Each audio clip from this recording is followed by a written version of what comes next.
Greetings to all employees of Team Robertson who are mechanics, quarry operations, mixer drivers, and transport drivers, powder trains, transfer and bottom dump employees, and assistant batchmen. Thank you in advance for taking the valuable time away from your family to watch this presentation and clarification of management's clouded world of unions. My name is Mike Bergen, and I'm the Secretary-Treasurer of Teamsters Local 166. I'm also Secretary-Treasurer of Teamsters Joint Council 42 and also Chairman of the Teamsters Joint Council 42, Southwest Building Materials and Construction Trade Council. The focused and very narrow purpose of this video is to address and clarify some of the misinformation that your Team Robertson's management officials have been putting out to you in your captive meetings. The result of this continuing rhetoric of misleading information from management has caused you, the employee, to be confused by management design on what the real issues of your representational campaign is really about. With this being said, I will address and clarify some of these issues. Union dues. Contrary to management's continued misinterpretation of how union dues work in the Teamsters, union dues are due and payable before the end of each month that you work and are computed at 2.5 times your hourly rate of pay if you make a base rate of over $11 per hour. The rate of dues of payment at 2.5 times rate is set in accordance with the International Brotherhood of Teamsters Constitution, not by the local unions themselves. For example, if you make $15 per hour, your dues would be $37.50 a month. If you earn $20 per hour, your dues would be $50 per month. It is also important to note here that the myth and misinformation from your captive meetings with management that you will be paying 5 different locals in the Joint Council each month, again, is just not true. The true facts are that you would only pay dues once a month to the local union to which you are domiciled at. So as an example, if you are domiciled in Gardena, you would pay monthly dues to Local 848 regardless of where the employer sends you during the day. It would be the same if you were domiciled in Irvine. You would pay your monthly dues to Local 952 regardless of where they send you during the day. So you see, it works on the same principle as the different plant locations you are domiciled at and work under in the Southern California marketplace, regardless of where they send you during your workday. Another one of the myths and misstated facts that have been presented to you by management in your captive meetings is that dues will become due and payable back to some period of time after the certification of your election. Again, the facts are that your union dues will not be assessed and due monthly until you, the membership, have voted by secret ballot and ratified your first collective bargaining agreement. Not one day before that action takes place will dues become payable, nor will those dues be pyramided. Initiation fees. It has also come to our attention that many of you have been told by your management team that you would be paying an initiation fee of $500 or more to join your union. This again is another misstated statement by management and is just not true.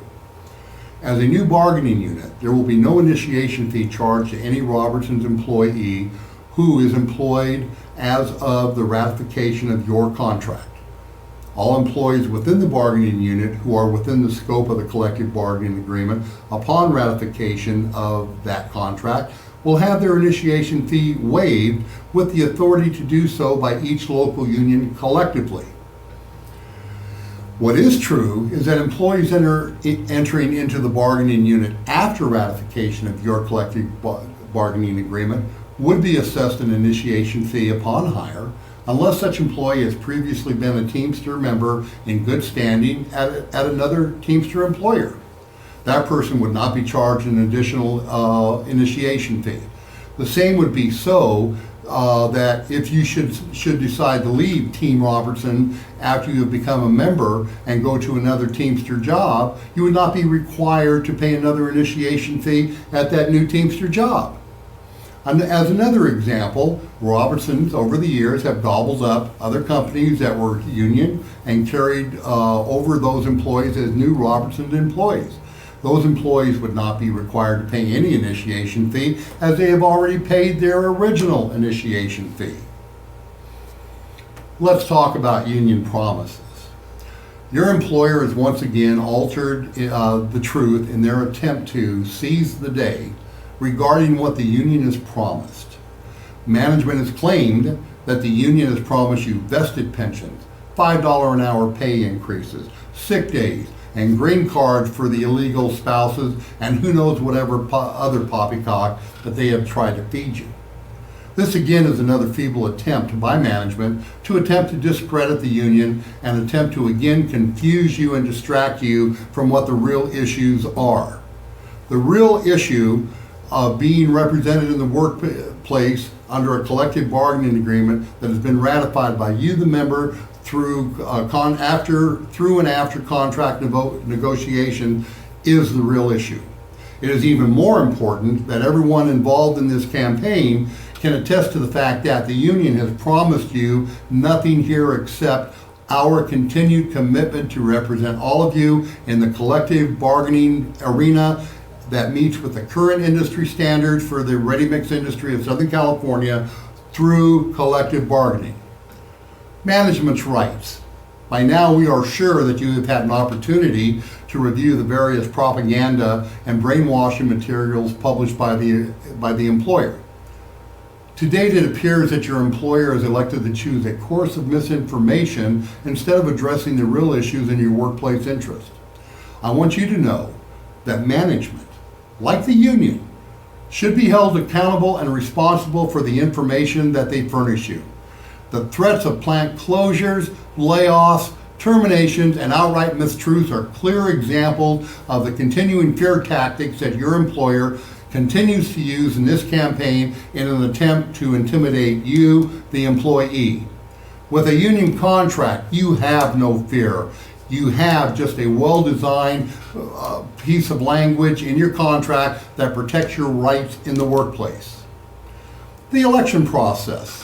Many individuals have been misled again by management who tells their employees that the election will be held at the Corona executive offices per the union.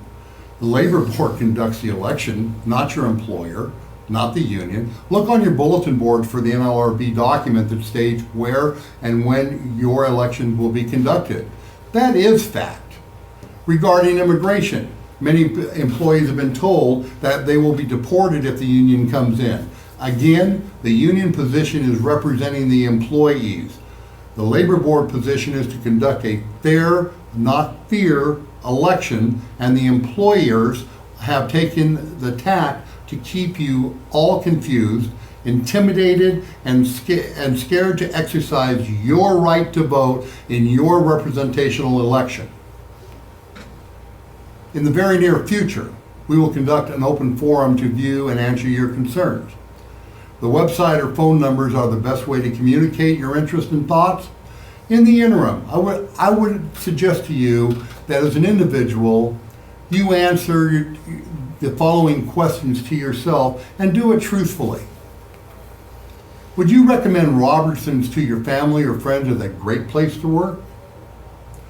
Are you extremely satisfied working at Robertson's Ready Mix with their wage and fringe package? Do you often think about finding a new job at a different company that has better working conditions and wages and fringe benefits? Does Robertson's open door policy or revolving door policy reflect their true concern for your workplace safety and family value? Is your management team at Robertson's trusting and good on their word? Those are thoughts to ponder. You really need to answer them honestly yourself. In closing, you will be voicing your right and power to vote for a united voice in the workplace on July 23rd and 24th.